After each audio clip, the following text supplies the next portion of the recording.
Bonsoir à tous. Avant de commencer le cours de ce soir, j'aimerais faire une petite annonce. Donc à la demande de beaucoup de personnes, vous vous rappelez, on avait fait il y a quelques mois, on avait fait un tikkun aniftarim, donc une réparation pour les défunts.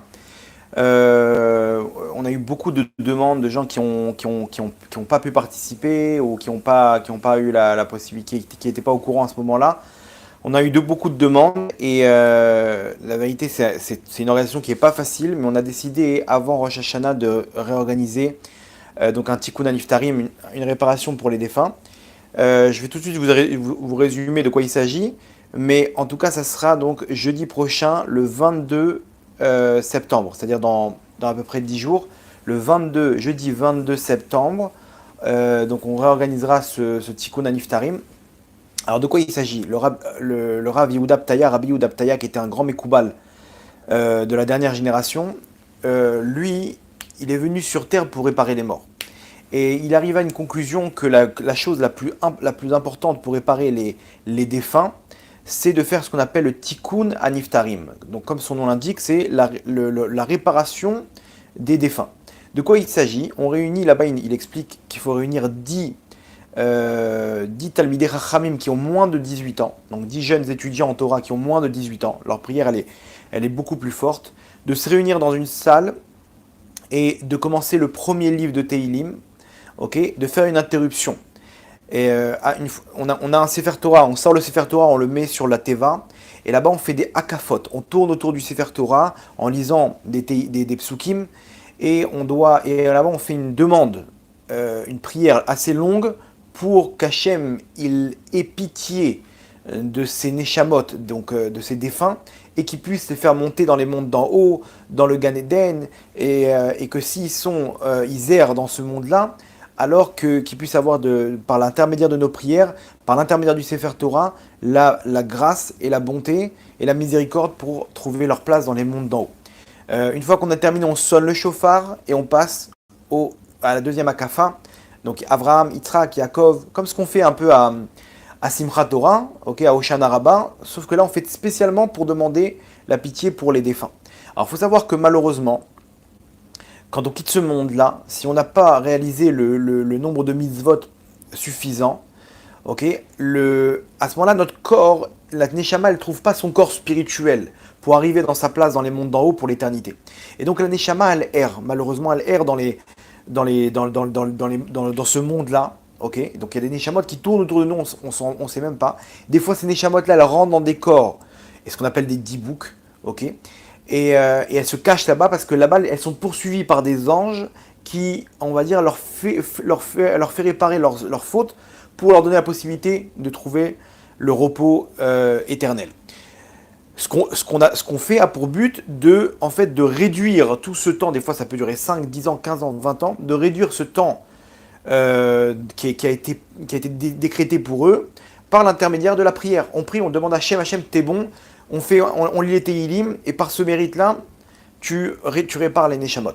Et c'est ce qui se passe. Et généralement, on a un retour incroyable de ces Neshamot-là qui ont trouvé leur place. Alors pour celles qui étaient en train d'errer, alors il y en a qui ont pas eu ce genre de choses-là parce que peut-être que la Neshama elle a déjà trouvé sa place dans les mondes d'en haut. Ok, surtout si c'était quelqu'un qui faisait la Torah et les mitzvot. Mais en tout cas, on a un retour incroyable généralement de ces Neshamot qui viennent nous dire merci à nous ou à nos proches, ou qui viennent en rêve avec une lumière énorme ou avec des beaux habits, avec une situation positive qui nous montre qu'ils ont atteint leur place. Le dernier tikkun, on avait une centaine de noms et on a eu des retours incroyables. Des gens, le Shabbat même, on a fait ça un jeudi, le soir même, le Shabbat même, des dizaines de témoignages de gens qui nous disaient j'ai rêvé de mon père, j'ai rêvé de mon grand-père, j'ai rêvé de ma tante, j'ai rêvé de mes proches. Ils étaient bien. Il y a une personne qui a rêvé de ses parents, les deux parents qui étaient dans une synagogue, heureux, qui se serraient dans les bras, ils se prenaient dans les bras l'un l'autre, et c'est des gens, elle me disait, ils sont pudiques, ils se prenaient pas dans les bras en public. Et là, ils étaient dans une synagogue, ils étaient heureux, ils étaient beaux, ils étaient bien habillés, ils se prenaient dans les bras. Juste après le tikkun, une personne me disait, j'ai ma soeur qui m'a dit, j'ai rêvé de papa qui était bien, qui était en costume, etc. Et elle était même pas au courant que sa sœur, elle lui avait fait un tikkun à son père. Des histoires incroyables. Donc c'est quelque chose de très très fort. Et Rabbi Yehuda Bataï a demandé même à ce qu'on lui fasse ça à lui. Parce que on ne sait pas si même les tzadikim, ils vont atteindre leur place. David Ameller, pendant 7 ans, il a pas atteint sa place. Donc c'est quelque chose. Il y a une tzedaka pour y participer. Pourquoi pas? Parce que, bon, il y a un petit coût d'organiser tout ça, de réunir 10 personnes, une salle, tout ce qu'il faut et tout. Mais on va dire que ça fait partie du tikkun. Combiné à la tzedaka et la prière, et la teshuva qu'on fait là-bas, c'est ça qui amène la délivrance pour les défunts. Donc il y a une inscription pour la première premier nom de 52 euros, c'est-à-dire 180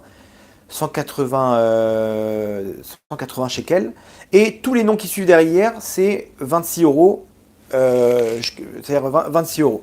Pourquoi? Parce que combiné avec la tzedaka, c'est ça qui nous permet de monter. Plus la tzedaka est grande, plus l'influence est grande. Il y avait une histoire, je vais finir avec cette histoire-là, mais c'était juste incroyable, c'est ce qui s'est passé.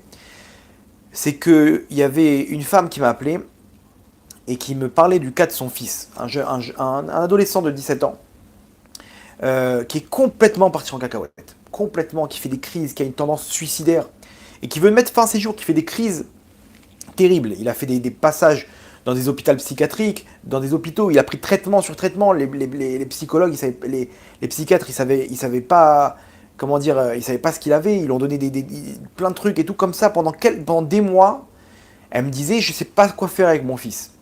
Et on a essayé de trouver des solutions, Pidyon Nefesh, etc., des prières, on a essayé de mettre en place des choses. Rien, toujours la même chose, toujours pareil. Et son fils, il est tout le temps dans la même galoute, dans le même exil dans lequel il se trouvait. Et puis, de fil en aiguille, on est arrivé à ce que, en fait, il y avait une autre personne qui s'était suicidée dans la famille, son cousin, à ce jeune adolescent, qui s'est suicidé 15 ans plus tôt. Et je sais pas pourquoi on arrive à une conclusion qu'il se peut que la Neshama, vous savez qu'une personne qui se suicide, lo alenu, sa Neshama, elle trouve pas repos dans les mondes d'en haut. Elle a ni Gan Eden ni Geina, mais elle erre dans les mondes ici pendant pas mal d'années. Pourquoi? Parce que le suicide, c'est une chose très grave selon la Torah, de mettre fin à ses jours. C'est un meurtre, c'est comme si on a tué quelqu'un, sauf qu'on s'est tué, on s'est tué soi-même.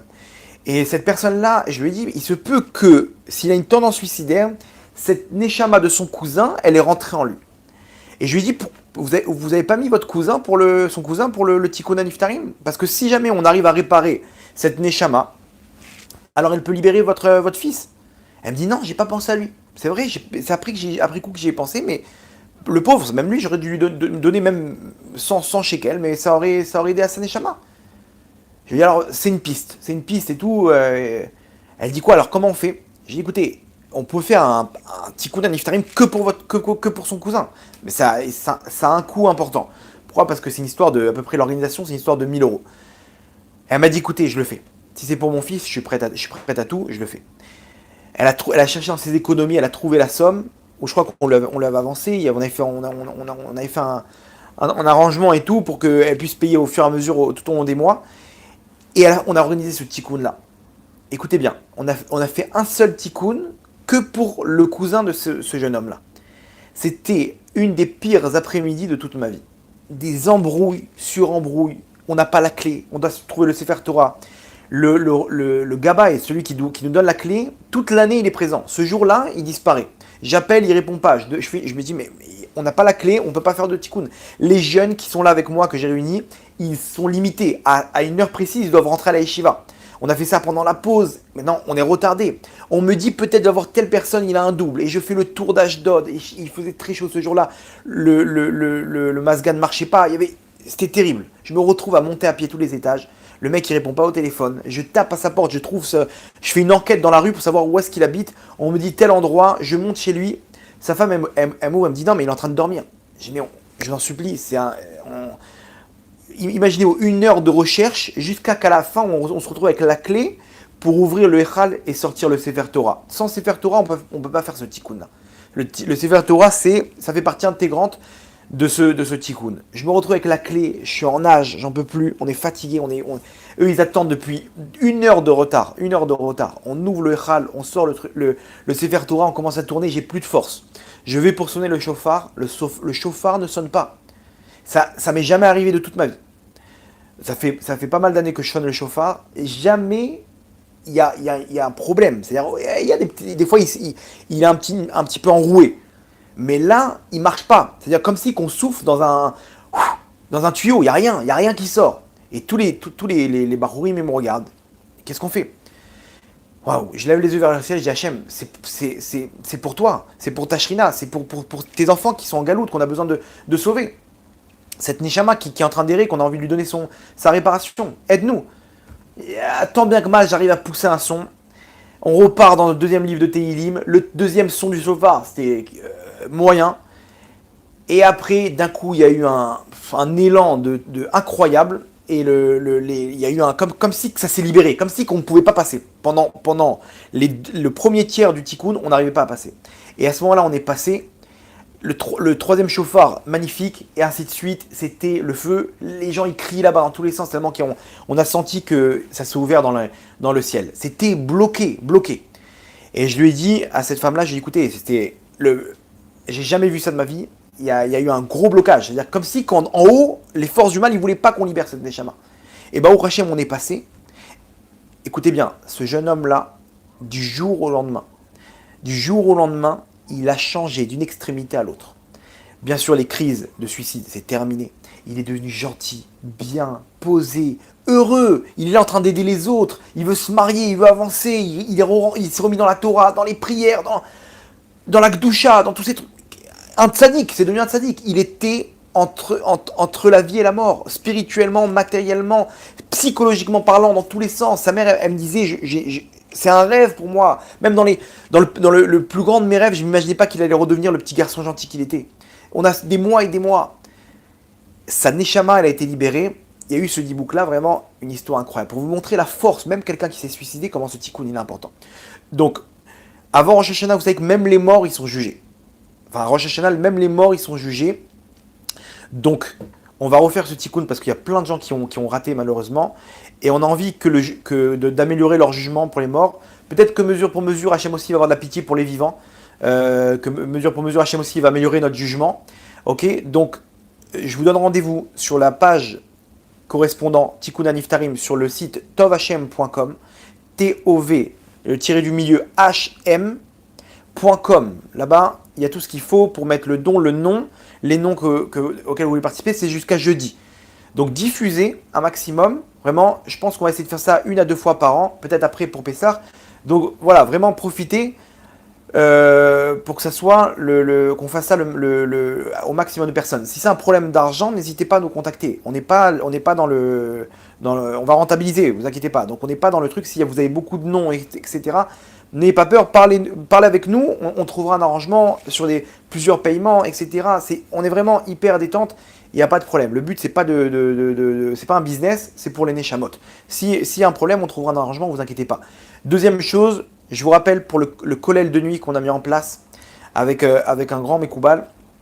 J'ai parlé avec lui aujourd'hui. Il m'a dit si les gens ils donnent plus de 500 shekels, ok. Il m'a dit je leur fais un pidyon nefesh en personne, etc. Je m'occupe d'eux et en plus des prières de ce qu'ils vont faire pour l'étude de ces avrechim qui étudient la nuit les secrets de la Torah, une lumière énorme. Vous pouvez mettre même un shekel, mais participez avec. Soyez comment dire.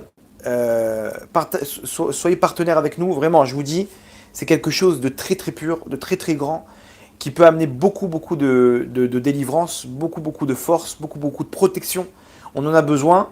Donc pareil, sur Tov Hachem, kollel de nuit, ok, qu'on puisse partager avec vous ces grands mérites avant l'année à venir. Bezrat Hachem, donc qu'Hachem soit avec nous et beaucoup de bonnes nouvelles. Baruch Adonai Leolam, Amen Vamen.